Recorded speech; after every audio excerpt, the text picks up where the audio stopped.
Hey guys, welcome to Boxing Squared for boxing news and views from around the internet. Another month and another shake-up in the WBC rankings. There really is a few eye-opening things in this list, but not at the top. Dillian Whyte, he's retained his number one slot in the ratings following his dramatic win over Joseph Parker on July 28th. Ruiz King Kong Ortiz, he is up one spot to number 2 after his July 28th win over Razvan Kajanu. And his rise comes at the expense of Dominic Breazeale. And that is the surprising point about all this, is at the top end here is the mandatory challenger. Dominic Breazeale drops down one spot to number 3. Very strange situation indeed that we have the mandatory challenger sitting behind two others in the rankings. And that spot that Breazeale he is now occupying, it was previously Alexander Povetkin's, and he's been dropped from the rankings ahead of his impending title shot against Anthony Joshua. He's the WBA and WBO mandatory. Tony Bellew, he is up one place to 4th in the rankings, and Tyson Fury is up 2 spots to 5th, having leapfrogged Joseph Parker, who remains at 6th following that loss to Dillian Whyte. Agit Kabayel, he is up 3 places to 7th, followed by Chisora, similarly, who has risen by 3 spots, and the top 10 is rounded out by Charles Martin and Adam Kanelski, who will fight each other soon. Oscar Rivas, he's up 2 spots to 11, while Hughie Fury is unchanged at 12th. Andy Ruiz Jr., Marius Wok, and Johan Dorper have all entered the top 15 at 13, 14, and 15, respectively, and this is the latest update for August. And I can report, after several months of hanging around the bottom of the top 15, Bermane Stiverne, he has finally been jettisoned and is now sitting at number 22. Another casualty of the top 15 from a month ago is Carlos Takam. He's also dropped out following that loss to Chisora. So a few quick thoughts on all of this. In some ways, Dillian Whyte may be a little lucky to remain at the number 1 spot in the rankings. In other ways, not, because obviously he's got this win against Joseph Parker. But recently, the IBF, it did turf Whyte out of its top 15 when he turned down an eliminator. But when Whyte turned down the WBC eliminator that he was ordered to take part in against Luis Ortiz, it hasn't resulted in a similar fall from the rankings. But I guess, something that may sort of muddy the waters in all this is that murky situation with Dominic Breazeale.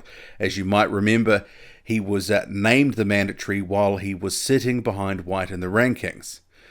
So that could have had some impact, and there was some backlash over the Breazeale mandatory at the time, and obviously Whyte's final eliminator was for a second mandatory position, which, that is strange in itself.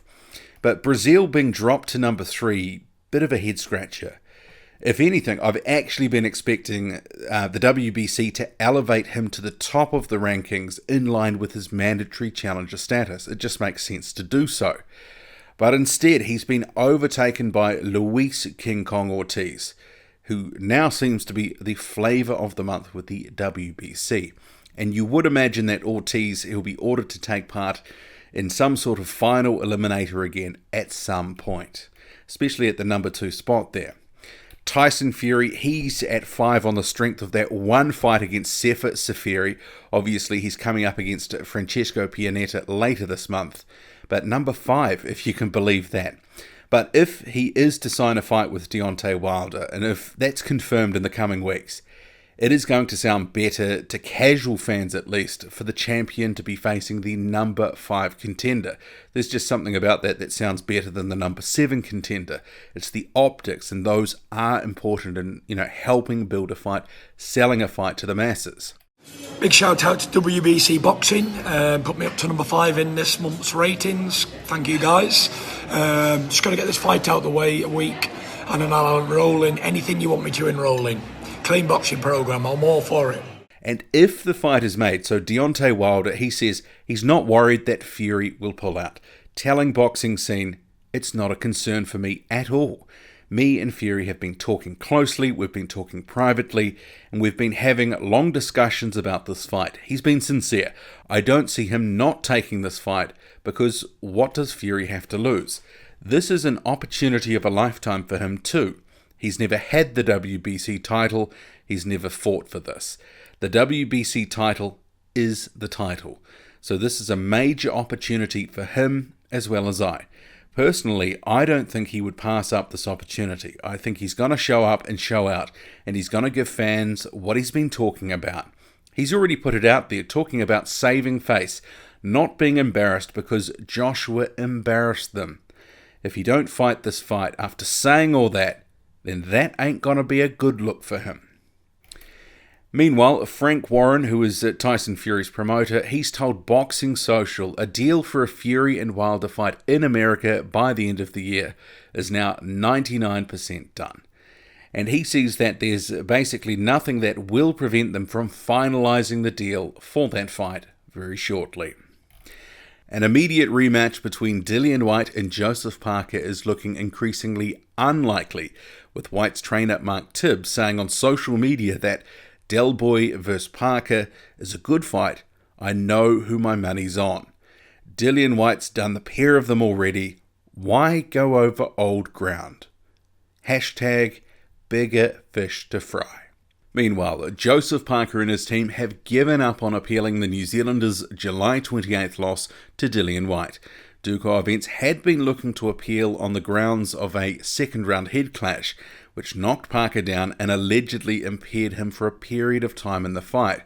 They say that the head clash, it should have been picked up and not ruled a knockdown. Duco boss David Higgins says under WBO rules there are certainly grounds for an appeal. The vision of the replay shows serious errors were made that changed the course of the fight. That being said, we've taken stock and decided we'll take the high ground and we are not going to appeal. We are just going to get on with our job. We're dropping it, we're moving on to plan our next step. But we are pleased we made some noise about it because frankly, it was a disgrace. Higgins, he also told stuff.co.nz in relation to Parker's next opportunity, his next fight, right now we are looking at various options. We're getting calls from matchmakers and managers around the world. There are fight options in the United Kingdom, in New Zealand, and in the United States. I had a conversation with Eddie Hearn. His view is that our brand hasn't been dented in the UK and it took tremendous courage to go through that headbutt and nearly come back and win. So, much respect to Dillian Whyte. Now, it's onwards and upwards. We're just assessing various options and we'll choose the best one and hopefully come back later this year.